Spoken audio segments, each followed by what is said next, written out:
Cor calegem continens, non servitutis veteris, sed gratiae serveniae, sed et misericordiae. Cor sanctuarium novi, in temeratum federis, templum vetustos anxius, velum questis utilius. Te vulneratum caritas, ictu patenti voluit, amoris invisibilis, ut veneremur vulnera. Lux sub amoris symbolo, passus cruent et mystica, utrumque sacrificium Christus sacerdos obtulit. Quis non amantem reramer, quis non reremtus diligat, et caritate iugiter, erere Christo gestia. Iesu tibi sit gloria, qui corde fundis gratiam, cum Patre et Almo Spiritu, in sempiterna saecula.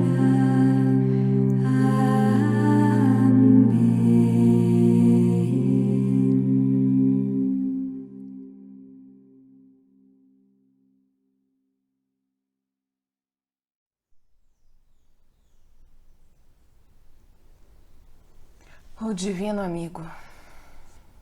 Pensamentos para retiro. Pelo Padre Israel Worsch. Tradução Sidrar. Quinta edição. Editora Vozes. Canal Leconde. Dia 4, meditação 3ª. O amor dirige o uso das coisas exteriores. Non solo pane vivit homo. Não é só de pão que vive o homem. Mateus capítulo 4, versículo 4. Tudo é vosso, diz São Paulo. Mas vós sois de Cristo, e Cristo é Deus. Todas as criaturas, todos os objetos exteriores, toda a natureza pertence ao homem. Ele pode usar de tudo isso a seu bel prazer, com a condição de empregá-las segundo a intenção para a qual elas lhe foram dadas. Seria um erro crer que o espírito e o coração dos santos foram cerrados para o mundo exterior. Ninguém amou a natureza e gozou dela com tanta pureza e tanta delicadeza como os homens de Deus. Eles bem sabiam que eram filhos do Rei dos Reis, que todas as criaturas estavam a seu serviço e lembravam-lhes o Pai que está nos céus. Para as almas vulgares, a criação, em vez de ser um meio de ir a Deus, torna-se um fim ao qual elas se apegam. Em vez de manifestar Deus e suas divinas perfeições, as criaturas fixam a atenção e o coração em si mesmas. Em vez de serem como árvores plantadas ao longo da estrada, oferecendo ao viajante fatigado seus frutos e sombra, elas tornam-se uma barreira que interrompe o caminho. Toda criatura da qual o homem não se serve para aumentar em si mesmo o amor de Deus, torna-se pasto ao desleixo, à preguiça, à cupidez. Numa palavra, ao egoísmo sob todas as suas formas. No uso das coisas exteriores, a alma deve afastar todo o fim outro que não o de se aproximar de Deus, de fazer seu ato de amor, de facultar a prática da virtude, o cumprimento de seu dever e a fuga do pecado. Usar assim dos seres criados é ser desapegado, é ter a pobreza de coração, é ter parte na primeira beatitude revelada ao mundo por Jesus Cristo. Bem-aventurados os pobres de espírito, porque deles é o reino dos céus. Mateus capítulo 5, versículo 3. A pobreza de coração é, pois, antes de tudo, o desapego dos bens deste mundo, possuídos ou não.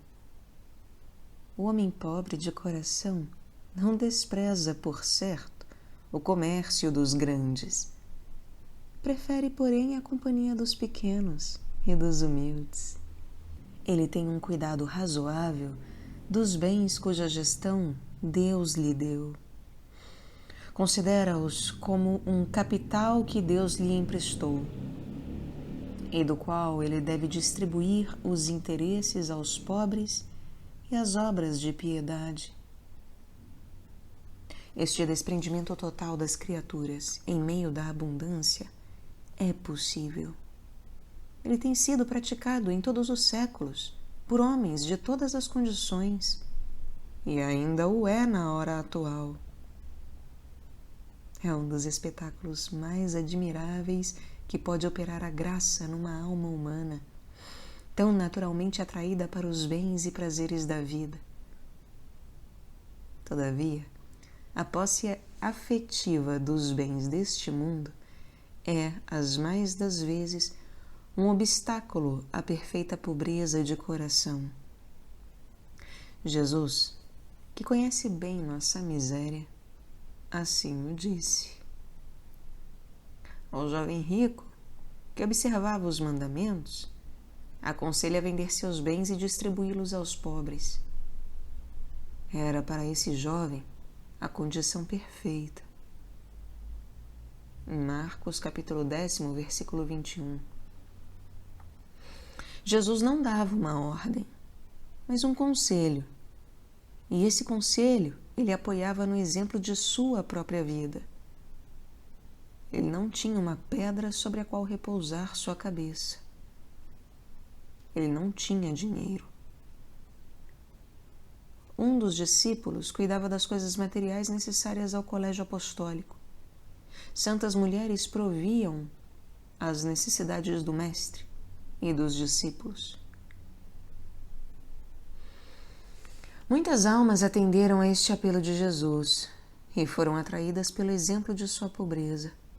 Fizeram o voto de renunciar à posse real ou, ao menos, ao uso arbitrário dos bens deste mundo. Com os votos de castidade e de obediência, o voto de pobreza tornou-se o fundamento da vida religiosa. Em consequência deste voto, é proibido, nas ordens de votos solenes, possuir bens próprios. Nas congregações e institutos de voto simples, o religioso abdica o uso independente de seus bens e não usa senão aquilo que a comunidade, da qual faz parte, lhe põe à disposição. Este uso dos bens da comunidade, para ser conforme ao voto de pobreza, deve ser dependente, em todas as suas minúcias, da vontade do superior, sem o que a pessoa faz ato de proprietário. Não lhe é, pois, permitido empregar os objetos que lhe são fornecidos para outro uso, senão aquele para o qual eles são destinados. O religioso não pode, sem licença do superior, usá-los ele mesmo, nem dar a outros, nem emprestá-los, nem trocá-los, nem transformá-los, nem vendê-los, nem comprá-los, nem recebê-los, nem subtraí-los à vista do superior. Os superiores, de seu lado, são obrigados a fornecer aos dependentes o necessário, isentá-los de todo cuidado razoável, de toda preocupação legítima dos bens deste mundo, a fim de que eles possam entregar-se livremente às coisas de Deus. Esse despojamento real, praticado em toda a sua integridade e junto à pobreza de coração, é o meio dos meios para avançar rapidamente na virtude.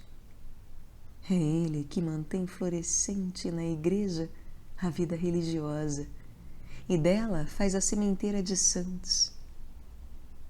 O religioso pobre é o homem mais feliz do mundo. Ele nada tem e tudo possui. 2 Coríntios, capítulo 6, versículo 10.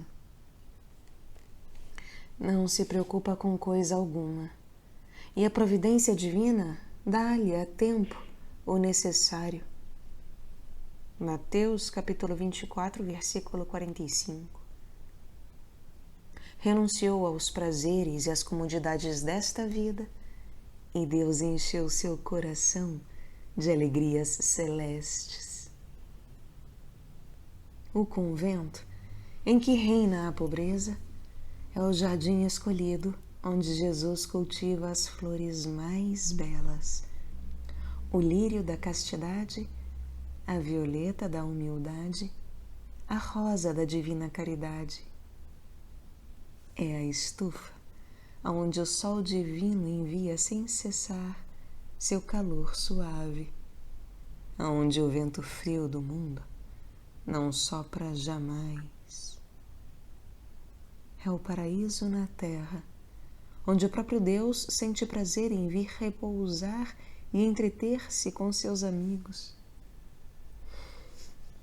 Diz São Lourenço Justiniano: se soubessem como é bom viver no convento, as pessoas do mundo escalariam os muros e os tomariam de assalto. Mas, para proporcionar à alma esses prazeres íntimos e esta união com Deus, o religioso deve observar o voto de pobreza e a pobreza de coração em toda a sua integridade. Ele deve contentar-se com o que lhe dão, não desejar o supérfluo e limitar-se ao necessário, louvar a Deus se por acaso esse necessário viesse a faltar e confiar-se em tudo à divina providência.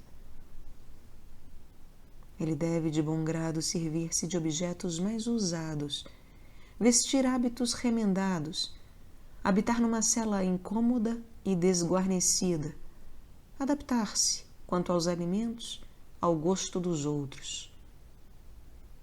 Deve alegremente suportar os inconvenientes da pobreza, o calor e o frio, a fome e a sede, o riso e o desprezo do mundo. Deve evitar, como a peste, a procura de comodidades, de prazeres, de luxo e de cuidado excessivo da saúde. Sendo da classe dos pobres, não deve frequentar os grandes e os ricos do século sem ser chamado e sem poder ser útil às suas almas. Deve preferir sua cela, seus livros, sua capela, aos palácios, às palestras, aos salões dos poderosos do mundo e às advertências de seus superiores, aos louvores dos mundanos. A perfeita pobreza de coração torna-se assim a renúncia universal, o desprendimento de tudo que não é Deus ou dele não se aproxima.